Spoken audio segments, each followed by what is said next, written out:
પ્રજાપતિને અધિકારીઓમાં નાયક બનાવ્યા છે એટલે અભિમાન આવ્યું છે, અહંકાર આવ્યો છે.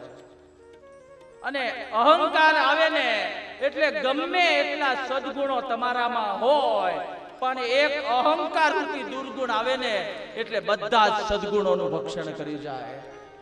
કોટી કોટી કપી ધરી ખાઈ,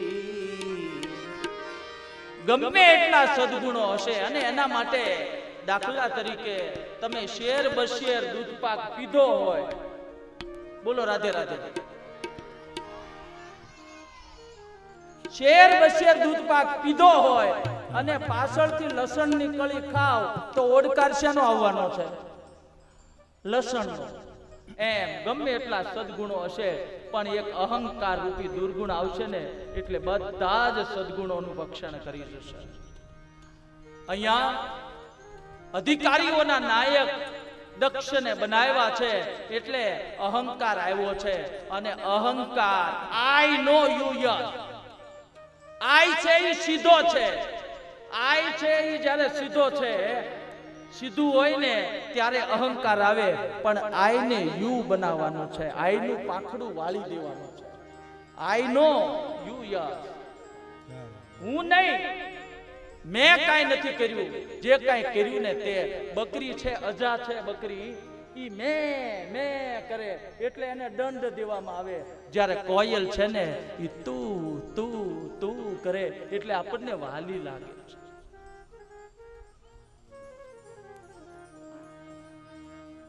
દક્ષને અભિમાન, અને મોટાઈ મેળવ્યા પછી કોને અભિમાન ન આવે?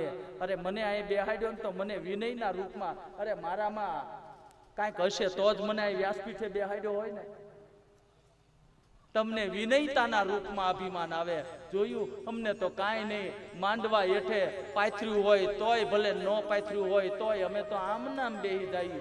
ક્યારેક વિવેકના રૂપમાં પણ અહંકાર આવે. અને અહંકાર આવે ને, હું આવે ને એટલે ભગવાન કહે હું આવે ને હરી વિરાસતો નથી, હું કરતો હાલી નીકળમાં, હું પણ આમાં નથી હારું. લોટ પાણી લાકડા ને બાકી બધું પરવા. હું કરું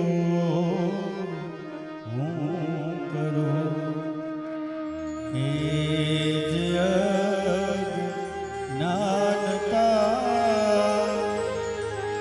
સકટનો ભાર જે સ્વાન તાને એ હું કરું એ જે અજ્ઞાનતા સકટનો ભાર જે સ્વાનતાને.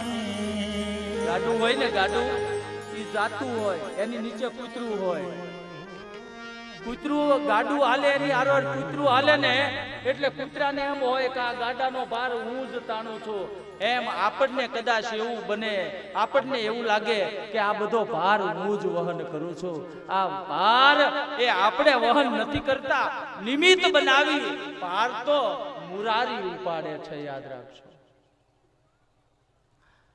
તો અહીંયા દક્ષ પ્રજાપતિને અધિકારીઓના નાયક બનાવ્યા. આખી સભા ભરાણી છે. દક્ષ પ્રજાપતિ આવ્યા, બધા ઉભા થયા. બે જણ ઉભા નથી થયા, એક મહાદેવ અને એક બ્રહ્માજી. હવે દીકરીઓ ગમે એટલો મોટો થાય પણ બાપથી મોટો કોઈ દિવસ હોય નહીં. બ્રહ્માજી ઉભા ન થયા તો કઈ વાંધો આવ્યો નહીં, અને આપણે એવા પડ્યા છે. ભગવાને જે દીધું છે ને એની કદર નથી દીધું ને એના માટે વલખા મારીએ છીએ. કેવી કૃપા! બે આંખ અહીંયા આપી, કપાળ અહીંયા આપ્યું, ચાંદલો થાય એમ. અને વળી કપાળ હું કામ બહેનોને કપાળ થોડુંક મોટું આપ્યું હશે. જોજો તમે હું કામ તમે રાજસ્થાન બાજુ જાઓ ને, જયપુર બાજુ જાઓ, ઉદયપુર બાજુ જાઓ ને, હરિદ્વાર બાજુ જાઓ તો જોજો બહેનો સેથો તાણે ને એ સિંદૂર નો હોય. આપણે કંકુ નો પૂરીએ છીએ, કઈ વાંધો નહીં, હાલે. સિંદૂર ને કંકુ બે હરખો છે, પણ શાસ્ત્ર સંમતિ સિંદૂર છે. એટલે ઈ હવે તો કઈક નવી ફેશન, આમ ખાલી ટપકું અડાડે, આમ ખાલી એટલું જ કરે.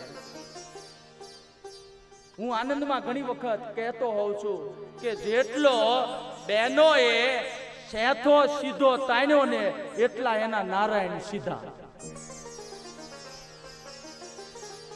આય લગી જો તમે સિંદૂર આય લગી પોગાડે, આયથી શરૂ કરે તે આય લગી. શું કામ? તો કે જેટલો સેથો તમારો સિંદૂર વાળો હશે ને એટલી તમારા પતિ દેવની આયુષ્ય વધશે. એટલા માટે સિંદૂર પુરાવા. હનુમાનજી બાપાને હનુમાનજી દાદાએ પ્રશ્ન કર્યો કે હે મૈયા, હે જગદંબા, આ તમે સેથો પૂરો છો શા માટે? તો રામની આયુષ્ય વધે એટલા માટે. એમ? હા. બીજે દિવસે હનુમાનજી આખા સિંદૂર વાળા થઈ ગયા. મારા રામનું આયુષ્ય વધે ને તો હું આખો સિંદૂર વાળો થઈ જાય. અજર અમર ગુણ નિધિ સુત હો, અજર અમર ગુણ નિધિ સુત હો, કરહુ બહુત રઘુનાયક છો, अब मोहि भरोसे हनुमंता, अब मोहि भरोसे हनुमंता, बिनु हरि कृपा मिले नहीं संता, बिनु हरि कृपा मिले नहीं संता. अजर સુંદરકાંડની ચોપાઈ છે.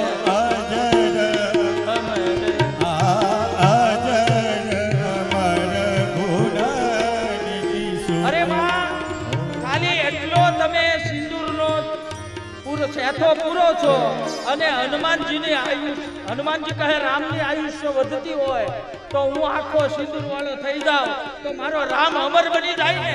એટલે હનુમાનજી મહારાજ આખા સિંદૂર વાળા करहु कृपा प्रभु अस सुनिताना, करहु कृपा प्रभु अस सुनिताना, करहु कृपा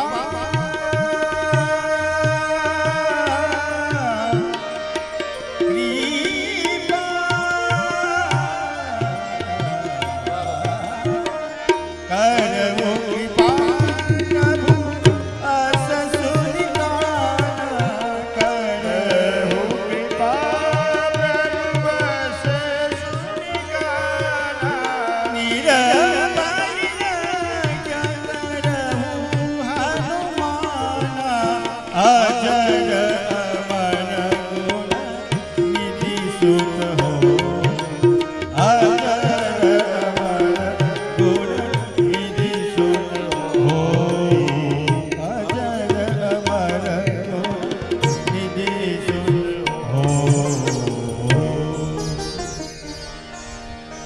દિવસમાં 14 પ્રતિજ્ઞાઓ હું દરેક કથામાં લેવડાવું છું.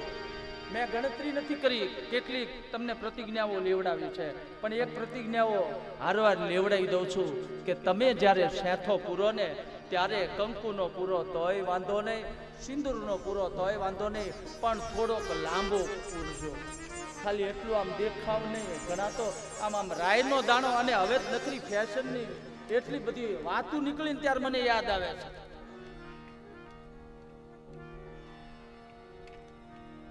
એના નખે એવા જેવો ડ્રેસ પહેર્યો હોય, જેવી હાડી પહેરી હોય એવા નખ રંગે, એવા ચપ્પલ પહેરે, એવો ચાંદલો કરે. હા, ભગવાન કૃષ્ણની સન્મુખ ગોપીઓ બોલી છે કે કૃષ્ણ